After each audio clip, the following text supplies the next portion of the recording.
नमस्कार, स्वागत है आप सबका हमारे इस खास कार्यक्रम गेम इन गेम में। खेलों से देश की ताकत आंकी जाती है। सरकार खेलों को सबसे ज्यादा तवज्जो देने की बात कहती है। यहां तक कि खेलों में करियर बनाने की सलाह आजकल आम है। लेकिन क्या ये इतना आसान है? हम सरकार की योजनाओं और लोगों की बदली सोच पर सवाल नहीं उठा रहे हैं, लेकिन कुछ बातें रह रहकर ऐसी आ जाती हैं जो सवालों को जन्म देती हैं। और ऐसे ही पर्दे के पीछे की कुछ कहानी एक खिलाड़ी सामने लेकर आई हैं। सोना चौधरी आज हमारे साथ हैं। उन्होंने किताब लिखी है गेम इन गेम। उन्होंने अपने अनुभव इस किताब से साझा किए हैं। सोना के ये अनुभव कैसे रहे हैं, आज सोना हमारे साथ हैं और उन तमाम सवालों के वो जवाब देंगे। हम उनसे बात करेंगे इस खास कार्यक्रम में।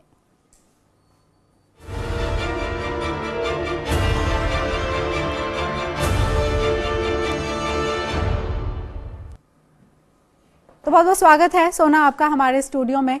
लेकिन पहला सवाल ये कि सोना एक तो किताब के जरिए ही क्यों, क्योंकि खिलाड़ी अमूमन हम देखते हैं बायोग्राफीज उनकी कोई और तो लिखते हैं, लेकिन एक खिलाड़ी का खुद किताब लिखना और उस सच्चाई को सामने लाने में 18 साल का लंबा वक्त क्यों लग गया? मीनाक्षी, मैं एक खिलाड़ी के अलावा एक ऑथर भी हूँ और एक establish internationally certified image management trainer भी हूँ। बट ये चीज़ें कहीं बोली ही नहीं गई। एक्चुअली वो बुक का इतना चल रहा है कि किसी ने ढंग से इंट्रोडक्शन ही नहीं मेरा दिया। And thank you so much for bringing this direct question. और मैंने मीनाक्षी कभी ऐसा नहीं किया कि कोई भी ऐसी समस्या हो जिसको मैंने ना उठाया हो। I feel this is my responsibility towards my nation also and towards my new generation, upcoming generation, कि जो भी issues होते हैं, जो भी चीज़ें होती हैं, मैं उनके खिलाफ, चाहे उनके खिलाफ आवाज़ ना उठाऊं, बट कम से कम उन पे एक ध्यान ज़रूर दिलवाने की कोशिश करूं, उनको करेक्ट ज़रूर करवाने की कोशिश करूं। जब आप खेलती थी उस दौरान क्या बड़ी समस्याएं थी जो एक खिलाड़ी के तौर पर आप फेस करती थी? समस्याएं आज भी बहुत ज़्यादा सी सुधरी नहीं हैं। बहुत सारी चीज़ें हैं स्पोर्ट्स में। बहुत सारी प्लेयर्स जब खेलता है तो उसको सिर्फ एक चीज़ नहीं चाहिए होती, उसको कंड्यूसिव इन्वायरमेंट चाहिए होता है, उसको एक हेल्दी इन्वायरमेंट चाहिए होता है जिसमें ग्राउंड भी शामिल है, उसकी रहना सहना भी शामिल है, उसका मेंटली फिट होना भी शामिल है। हम फिजिकली फिट होने की बात करते हैं, लेकिन क्या किसी भी खिलाड़ी के लिए हम उसकी मानसिक स्थिति को कभी भी जांचते हैं? कहीं हमारे यहाँ साइकोलॉजिकल काउंसलर नहीं होते हैं। कभी उन इश्यूज पे बात ही नहीं की जाती कि खिलाड़ी के मन में चल क्या रहा है। उसके को जीतने के अलावा, हारने के अलावा और भी बहुत सारे प्रेशर्स होते हैं उस पर। सोसाइटी का प्रेशर होता है, अपना फैमिली का प्रेशर होता है, उसकी ब्रेड एंड बटर अर्निंग का प्रेशर होता है। और उसमें भी अगर लड़की हो तो क्या ये दबाव दोहरा हो जाता है? लड़की हो तो ये दबाव 10 गुना हो जाता है। इसलिए क्योंकि हमारे यहाँ लड़की को पहली बार जेंडर सेंसिटाइजेशन एक बहुत ज़रूरी सब्जेक्ट है। मेरा अपना ये सब्जेक्ट है जिसमें मेरी एक्सपर्टीज़ है। उसको वो जो घर में मेल और फीमेल की अपब्रिंगिंग होती है उसमें सबसे पहले लड़की को उस ढंग से परवरिश दी ही नहीं जाती जिस ढंग से लड़के को दी जाती है। और वहीं से शुरू होती हैं ये सारी समस्याएं। वहीं से फिर बहुत सारी चीज़ें वहीं से शुरू होती हैं कि फैमिली में ही ये चीज़ें सिखाई जाती हैं। लड़के की अलग कंडीशनिंग होती है, लड़की की अलग कंडीशनिंग होती है। काम तक हमारे बटे होते हैं, जबकि हम कहीं पे भी ये नहीं लिखा हुआ कि ये काम लड़की कर सकती है, ये काम लड़का कर सकता है। आप देखिए हमारे यहाँ कुकिंग का अगर हम नाम लेते हैं, किचन का नाम लेते हैं, तो सबसे पहले जहन में घर की फीमेल की सूरत आती है। 5 स्टार होटल्स में आप देखिए हर जगह मेल है। तो इस तरह की चीजें जो है मैं बताना चाहूंगी कि जो वहां से शुरू होती है ये लड़ाई की लड़की और लड़के में जो फर्क होता है वहां से जाके स्कूल में होता है, सोसाइटी में होता है। अब जो लड़का अपने घर में ये चीजें, ये फर्क देख रहा है, महसूस कर रहा है, वो वही चीजें सीख रहा है, वही वो आने वाले टाइम में हमें देगा, सोसाइटी को देगा। फेडरेशन में कोच के तौर पर होता है तो फिर वो कोई भी रोल अदा करे। देखिए कोई भी रोल अदा करेगा, वो हर रोल में उसकी वो अपब्रिंगिंग आड़े आएगी, हर रोल में उसकी वो कंडीशनिंग आड़े आएगी। जिस कंडीशनिंग में वो रहा है, जिन सिचुएशंस में वो रहा है, जो उसकी अपब्रिंगिंग रही है, वही माइंडसेट लेके वो फिर वहां पे जाएगा। और गेम ऑन गेम क्या कह रही है? ये फेडरेशन के ऊपर ज्यादा बातें हैं इसमें, या जो गेम में करप्शन है उसको लेकर बातें हैं, या खिलाड़ियों से जो दोयम दर्जे का व्यवहार होता है वो ज्यादा है? गेम ऑन गेम कह क्या रही है? किस तरह के खेल की बात है आपकी किताब में?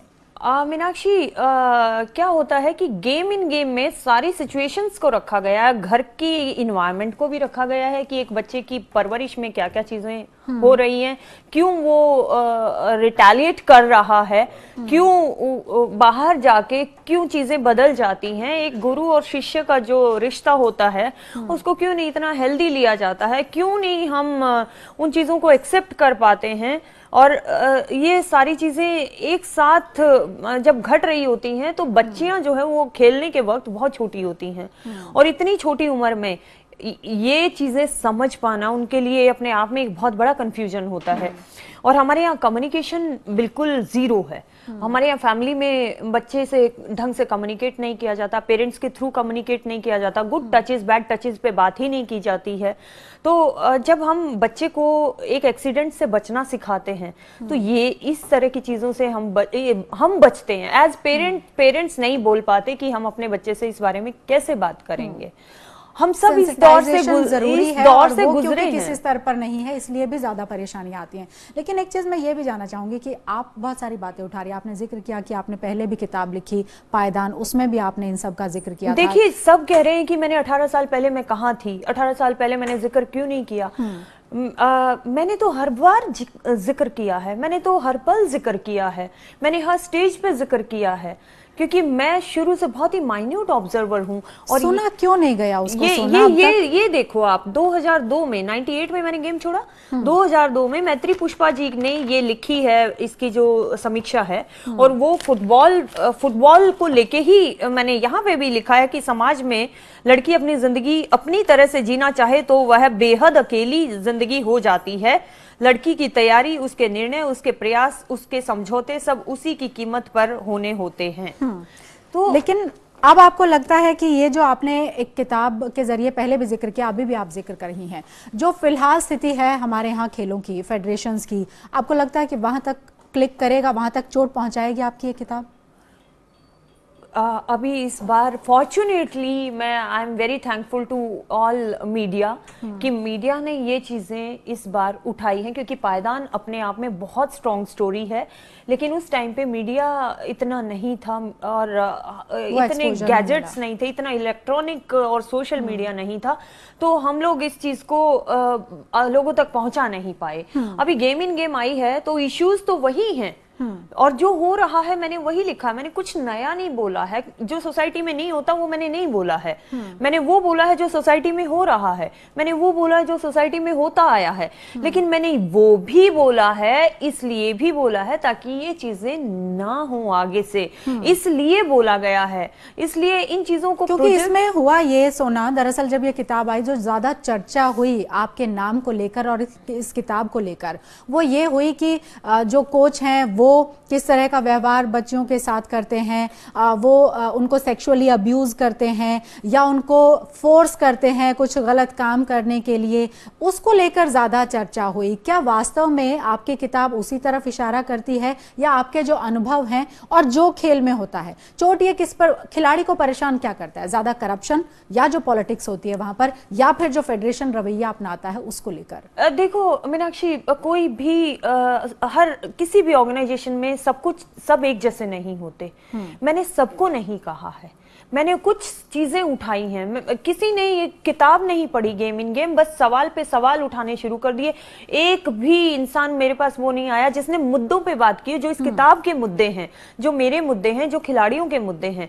भाई ठीक है, मैंने ये भी एक एस्पेक्ट है इसमें, हर जगह ये होता है, लेकिन उन मुद्दों पे भी बात की जाए। मैंने तो डाइट पे भी बात की है, मैंने बच्चों के रहन सहन पे भी बात की है, मैंने खिलाड़ियों को क्या क्या इन्वायरमेंट होना चाहिए। लेकिन जैसा सोना आप कह रही थी ना कि क्योंकि उस तरह का एनवायरनमेंट नहीं है, तो उस चीज को लेकर भी एनवायरनमेंट नहीं है कि आपको ये पता चले कि इस तरीके से खिलाड़ी, एक जो कि महिला खिलाड़ी है, उसके साथ इस तरह का व्यवहार होता है। समस्या इस बात को लेकर है कि आज जिन पेरेंट्स के बच्चे खेल रहे हैं, खासतौर से लड़कियां जिनकी खेल रही हैं या जो एस्पायरिंग है कि हमें अपने बच्चियों को स्पोर्ट्स में डालना है, उनके लिए तो ये बहुत ही अलार्मिंग है। क्योंकि आपने जिक्र किया कि चारों तरफ मीडिया में इसी बात की चर्चा है कि देखिए खेल में ये होता है। वही मैं कहना चाह रही हूँ मीनाक्षी, थैंक्स आपने ये क्वेश्चन रेज किया है, क्योंकि ये जिस तरह से प्रोजेक्ट किया गया है वो चीजें इतनी नहीं है जितना कि इसको एक ही इशू को सामने रख दिया गया है।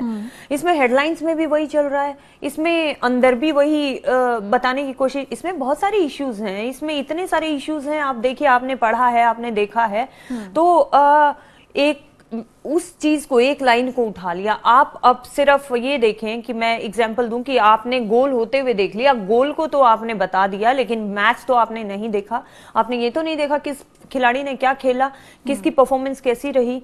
तो हम कंक्लूजन्स पे बात कर रहे हैं, हम तथ्यों पे बात नहीं कर रहे हैं। लेकिन जब एक खिलाड़ी को रोते देखते हैं ना, तब दर्द होता है कि खिलाड़ी रोया क्यों, और आप रोई तो इसलिए भी ये सवाल उठा कि ऐसा क्या दर्द झेला सोना ने कि उन्हें रोना पड़ा। किताब को लेकर चर्चा होती, लेकिन खिलाड़ी रोता है जब, तो एक अलग तरह का दर्द होता है। वो क्या था?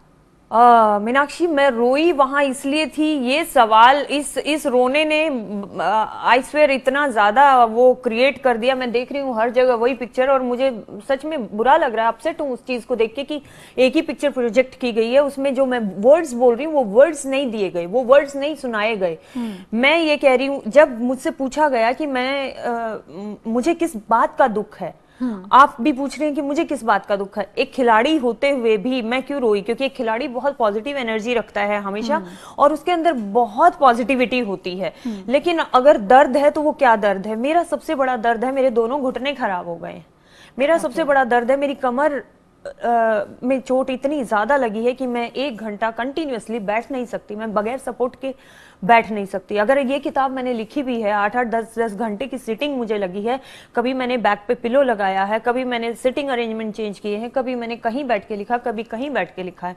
अभी मेरे लिए प्रॉब्लम ये हो गई कि बीइंग ए ऑथर मैं ठीक से बैठ तक नहीं पा रही। मैं रोई अपने उस दर्द के लिए थी, अपने फिजिकल पेन को लेके रोई थी मैं, ना कि मैं किसी ऐसे इशू को, मुझे मतलब ऐसी प्रतिक्रियाएं मिल रही हैं, ऐसे रिएक्शंस मिल रहे हैं एज इफ मैंने कुछ गलत किया है। और I have gone through so much in this, the entire book is जो आप ही के ऊपर, मेरे ही ऊपर, और मेरी पर्सनल, ये मेरी पर्सनल कहानी नहीं है, ये सबके कलेक्टिव एक्सपीरियंसेस हैं। और अगर मैंने सच्चाई, गलत को गलत कहने की कोशिश की तो मैंने क्या गुनाह किया? मैंने कुछ उन इश्यूज को उजागर करने की कोशिश की जिनको दुरुस्त होना चाहिए, तो मैंने क्या गलत किया? अगर मैंने ये सारी चीजें, मैंने सच बोलने का गुनाह किया है तो हाँ, मैं मानती हूँ मैंने ये गुनाह किया है। अगर मैं सुधार की बात कर रही हूँ तो मैं मानती हूँ मैंने ये गुनाह किया है, और जब तक ये सुधार नहीं होगा तो मैं ये ऐसे गुनाह करती रहूंगी। बाकी लोग क्यों नहीं आते हैं साथ में सोना के? कुछ लोग हैं आपके साथ, आपको सपोर्ट करते हैं इस चीज के लिए कि आप आगे आइए? और ये बड़े इत्तेफाक की बात है कि अगर कोई खिलाड़ी है तो वो ऑथर नहीं है, और ऑथर है तो वो खिलाड़ी नहीं है। ओके, तो ये दोनों कॉम्बिनेशन, मैं तो ये कहूंगी आई एम फॉर्चुनेट इनफ कि मेरे पास दोनों चीजें हैं। और मैं बीइंग अ ट्रेनर, मुझ में इतना करेज भी है कि वो शायद आप वर्ल्डली एक्सपोजर लगा लो, एज अ ट्रेनर लगा लो, कि मैं हजारों लोगों को ट्रेन करती हूँ, प्रेस्टिजियस ऑर्गेनाइजेशंस में मैं वेरियस सब्जेक्ट्स पे ट्रेनिंग देती हूँ, पढ़ाती हूँ, गेस्ट लेक्चर्स मेरे रहते हैं। तो हो सकता है कि वो चीज भी मेरे अंदर है कि मैंने सामने आके इन चीजों को उजागर करने की कोशिश की। लेकिन मुझे इस बात का दुख होता है कि वो मेरे ऊपर ही पर्सनल अटैक हो रहे हैं। भाई, आप किसी के साथ कुछ गलत हो रहा है, आप उसके खिलाफ आवाज उठाते हैं, हिस्सा तो आप भी उसी समाज का है ना। किसी ने अप्रोच किया किताब के आने के बाद? कई फेडरेशन ने, पुराने लोगों ने, किसी ने बात करने की कोशिश की कि सोना हमसे बात की होती किताब के जरिए इस तरीके से, खेल को लेकर भी क्योंकि बदनामी है? मीनाक्षी, मेरा मुद्दा पर्सनलाइज करने का नहीं है, किसी पे पर्सनल अटैक करने का नहीं है, मेरी मंशा किसी को तकलीफ पहुंचाने की नहीं है। जिसने गलत किया या जो गलत कर रहे हैं वो सिस्टम को खराब कर रहे हैं। मेरी सिर्फ इतनी सी कोशिश है कि आने वाले टाइम में हमारे आने वाली जनरेशन, मेरे जो बाकी खिलाड़ी हैं, वो इन चीजों से ना गुजरे, ये सिस्टम दुरुस्त हो जाए, ये कोशिश मैंने की है। पर्सनली मेरा ना किसी से कोई दुश्मनी है और ना ही मुझे किसी से कोई गिला है, और ना ही मुझे, क्योंकि इतने गिले शिकवे लेके मैं जीऊंगी कैसे? एस्पायरिंग जो खिलाड़ी हैं, जो जूनियर्स हैं, उनके लिए क्या मैसेज आप देना चाहेंगे? क्योंकि इस किताब के जरिए कुछ ऐसी भी चीजें हैं, क्योंकि देखिए फुटबॉल उस तरीके से बहुत बड़े पैमाने पर नहीं है, क्रिकेट धर्म है इस देश में, बाकी खेल जो हैं वो उनकी क्या है स्थिति, वो भी किसी से छिपा नहीं है। और अगर ऐसे में भी एक खिलाड़ी जो कि कप्तान रही फुटबॉल टीम की, वो इस तरीके से किताब के जरिए अगर कुछ बातें कहेगी तो एक नेगेटिव हो सकता है कि उसका असर पड़े, वो ना पड़े, उसके लिए आप क्या मैसेज करना चाहेंगे? मैं ये मैसेज करना चाहूंगी कि ये एक सिस्टम को ठीक करने की मेरी कोशिश है, इसको नेगेटिव ना लिया जाए। जिस तरह की पिक्चर प्रोजेक्ट हुई है सोशल मीडिया में या किसी भी तरह से, उसको उस ढंग से ना समझा जाए। किताब को पढ़ा जाए, उसकी समस्याओं पे गौर किया जाए, उसके समाधान पे बात की जाए, ना कि उसको सिर्फ उसी इशू को देखा जाए जिस इशू पे ये बातें चल रही हैं। वही आपके चैनल के माध्यम से मैं ये मैसेज कन्वे करना चाहती हूँ सबको कि आप प्लीज किताब पढ़िए। बहुत चीजें हैं आपको इसमें देखने को मिलेंगी, उन चीजों से हमें एक सीख मिलती है कि आने वाले टाइम में हमें कैसा होना है। खिलाड़ी के लिए भी एक सीख है कि भाई आपको कुछ भी गलत होता है, जरूरी नहीं कि आपके साथ फिजिकल असॉल्ट हो, आपके साथ और बहुत सारे मानसिक तनाव से जब आप गुजरते हैं, मैच खेल रहे होते हैं, आप हार जाते हैं या चोट लग जाती है। मैंने भी फेस किया है। मैं आपको एक इंसिडेंट बताती हूँ। मैं यहाँ से खेलने के लिए गई थी और मुझे जाते ही मेरी टीम वेट कर रही थी कि मैं खेलूंगी और हमारी टीम का पलड़ा भारी होगा क्योंकि मैं अच्छा खेलती थी। जैसे ही गई, जाते ही फर्स्ट मैच में पहले हाफ में ही मेरे पैर में इतनी जबरदस्त चोट लगी कि मैं पूरा टूर्नामेंट वहां जाके वापस आ गई। अब आप बताइए, ये मतलब उस टाइम ऐसे लगता है कि मुझसे ज्यादा अनफॉर्चुनेट कौन होगा। ऐसी सिचुएशन बहुत लास्ट मोमेंट पे आ जाती है। फिर वही चीज मेरे साथ 98 में उस टाइम पे जो मदद नहीं मिलती थी वो चाहे किसी के भी थ्रू हो, लेकिन अब तब से लेकर और अब तक 20 साल में आप फर्क देखती हैं जूनियर्स को? अगर आप बात करती हैं, क्योंकि आप कह रही हैं कि आप ट्रेनिंग भी देती हैं, किस तरह का फर्क है 20 साल में? मेरी ट्रेनिंग दूसरी है। मैं सब्जेक्ट्स पे ट्रेनिंग देती हूँ, फुटबॉल पे नहीं देती हूँ, स्पोर्ट्स पे नहीं देती हूँ, क्योंकि मैं gender sensitization, communication skill, soft skill. लेकिन जूनियर्स के साथ अगर आपका जूनियर के साथ मेरा होता है, उन बच्चों के साथ मैं खेलती भी हूँ, अभी भी खेलती हूँ मैं मौका मिलते ही।